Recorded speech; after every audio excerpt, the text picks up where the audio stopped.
بسم اللہ الرحمن الرحیم۔ السلام علیکم۔ جماعت ہفتوں میں اردو ادب کے ساتھ آپ کو خوش آمدید کہتی ہوں۔ آج ہم پڑھیں گے سبق نمبر 1 حمد، صفحہ نمبر 9۔ کوئی تو ہے جو نظام ہستی چلا رہا ہے، وہی خدا ہے۔ دکھائی بھی جو نہ دے، نظر بھی جو آ رہا ہے، وہی خدا ہے۔ تلاش اس کو نہ کر بتوں میں، وہ ہے بدلتی ہوئی رتوں میں۔ جو دن کو رات اور رات کو دن بنا رہا ہے، وہی خدا ہے۔ نظر میں رکھے سماعتیں بھی، وہ جان لیتا ہے نیتیں بھی۔ جو خانہ لاشعور میں جگمگا رہا ہے، وہی خدا ہے۔ کسی کو تاج وقار بخشے، کسی کو ذلت کے غار بخشے۔ جو سب کے ہاتھوں پہ مہر قدرت لگا رہا ہے، وہی خدا ہے۔ سفید اس کا، سیاہ اس کا، نفس نفس ہے گواہ اس کا۔ جو شعلہ جاں جلا رہا ہے، بجھا رہا ہے، وہی خدا ہے۔ اب ہم مشکل الفاظ کے معنی دیکھیں گے۔ اب آپ پینسل سے انڈر لائن کریں گے نظم پر۔ پہلا لفظ ہے نظام ہستی، یعنی زندگی کا نظام۔ وحدت یعنی واحد اکیلا۔ سماعت سننا، جگمگانا روشن ہونا۔ تاج وقار عزت کا تاج، ذلت بے عزتی۔ مہر قدرت اللہ تعالیٰ کا حکم۔ شعلہ جاں زندگی۔ آپ نے ان الفاظ کے معنی کو اپنی کاپی پر کرنا ہے۔ صفحہ نمبر 10 سوالوں کے جوابات لکھیں۔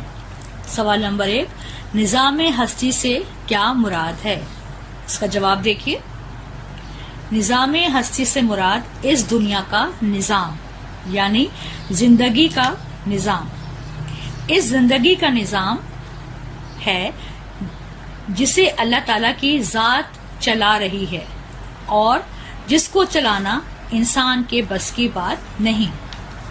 سوال نمبر 2 دیکھیے، اللہ تعالیٰ کو کن چیزوں میں تلاش کرنا چاہیے؟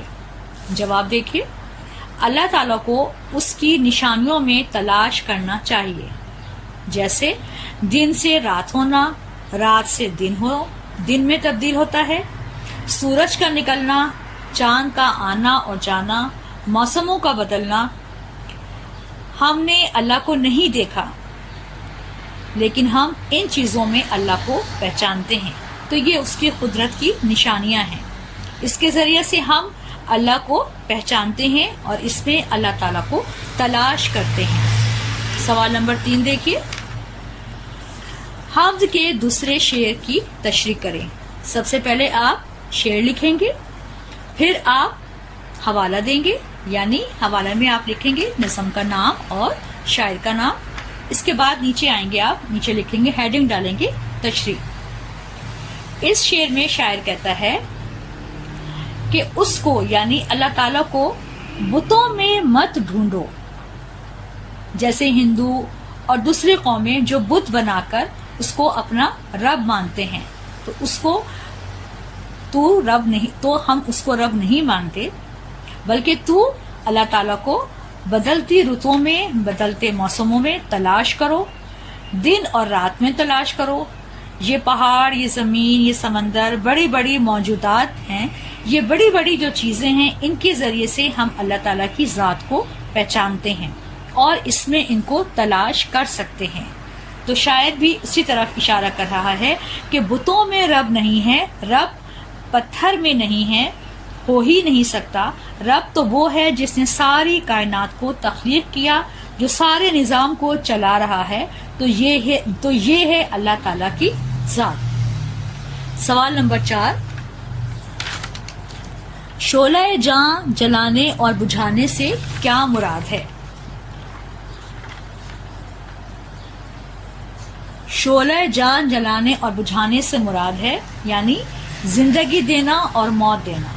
زندگی کا شعلہ بھڑکتا ہے اور وہ جب بجھ جاتا ہے تو سمجھو انسان دنیا سے چلا گیا، فوت ہو گیا، وفات پا گیا۔ جلانے سے مراد روشن کرنا، روشن کرنے سے مراد پیدا کرنا، تخلیق کرنا.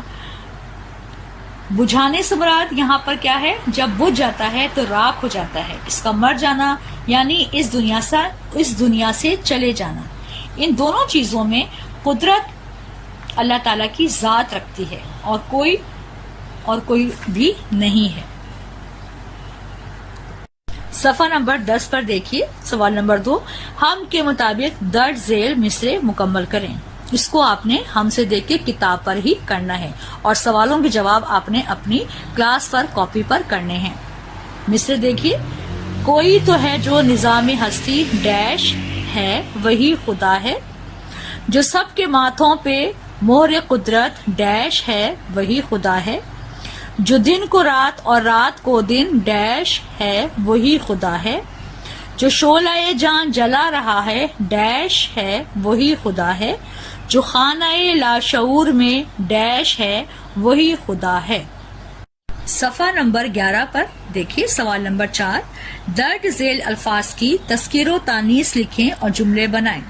جیسے رات مونث، مسافر نے ساری رات سفر میں گزاری. یعنی آپ کو بتانا ہے کہ الفاظ جو ہے یہ مذکر ہے یا مؤنث، اور اس کے بعد اس کو جملہ اس طرح بنانا ہے کہ وہ واضح ہوں.